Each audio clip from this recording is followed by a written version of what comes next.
High বন্ধুরা, তোমরা সবাই কেমন আছো? আজকে আমরা চলে গিয়েছিলাম বৈদ্যপুরের রাখাল রাজার মন্দিরে। এই যে দেখো, এখানে আমরা সবাই গিয়েছিলাম। এখানে আমার মা ছিল, বাবা ছিল, ঠাম্মু ছিল, বুনি ছিল, মামিমা ছিল, ভাই ছিল, আর আমার পিতু আর আমি। তারপর দিদা একটু পাঠিয়েছিল পিঠে, তাই আমরা টোটোতে যেতে যেতেই খেয়েছিলাম। তারপর আমরা পৌঁছে গিয়েছিলাম রাখাল রাজার মন্দিরে। এই যে দেখো, এটা হচ্ছে রাখাল রাজার মন্দির। তারপরে ঢুকেই প্রথমে দিয়ে দিয়েছিলাম পুজো। এই যে দেখো, এখানে সবাই মিলে পুজো দিচ্ছে। এখানে সবাই বাটা যে যার মতো ওখানেই কিনতে পাওয়া যায়, তোমরা চাইলে ওখানে গিয়ে কিনে নিতে পারো। আমরা বাড়ির থেকে তো নিয়ে যাইনি, তাই ওখান থেকেই কিনেছিলাম। এই যে দেখো মন্দিরটা, পিতু ওখানে একটু হরিনাম শুনছিল। ও কিন্তু হরিনাম শুনতে ভীষণ ভালোবাসে।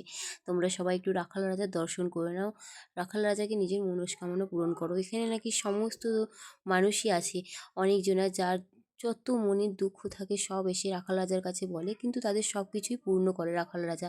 তাই আমিও কিছু একটা নিয়ে সেখানে গিয়েছিলাম, তোমাদের সঙ্গে এটা পরে শেয়ার করব। এই যে দেখো, এখানটা বিরাট জায়গা, খুব সুন্দর পরিবেশটা, শান্ত পরিবেশ। আমার তো খুব ভালো লেগেছে জায়গাটায়, আমার ইচ্ছা আছে আবার আমি সেই জায়গায় যাব। এই যে দেখো, এখানে এক একটা থিম সাজানো আছে। এই যে রাখাল রাজ, এই মূর্তিটার প্রতি একটা আকর্ষণই আলাদা ছিল। দেখো এই যে বৃন্দাবনের কিছু টুকটাক নীলা খেলার ওইসব দিয়েছে।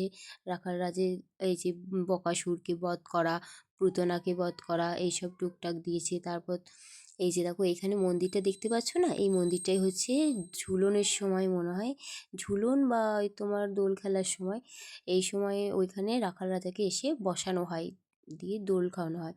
এই দেখো বকাসুরকে বধ করছে। এইটা হচ্ছে ওর পাশের একটা ফাঁকা জায়গার ভিডিও। দেখো খুব সুন্দর জায়গা, একটা শান্ত পরিবেশ, আর এত সুন্দর জায়গা না, আর গেলে মনে হবে না যে সেই জায়গা থেকেই ফিরে আসি, নিরিবিলি একদম জায়গা। তারপর পিতু এখানে একটু বেলুন নিয়ে খেলছিল, আমরা এখানেই ভোগ খেয়েছিলাম। এই যে দেখো, ভোগে দিয়ে দিয়েছিল প্রথমেই টাকাল রাজার প্রসাদ, পোলাওয়ের পর ভাত, ভাতের সঙ্গে দিয়ে দিয়েছিল শুক্তো। এই যে দেখো, অনেকেই এখানে ভোগ খায়।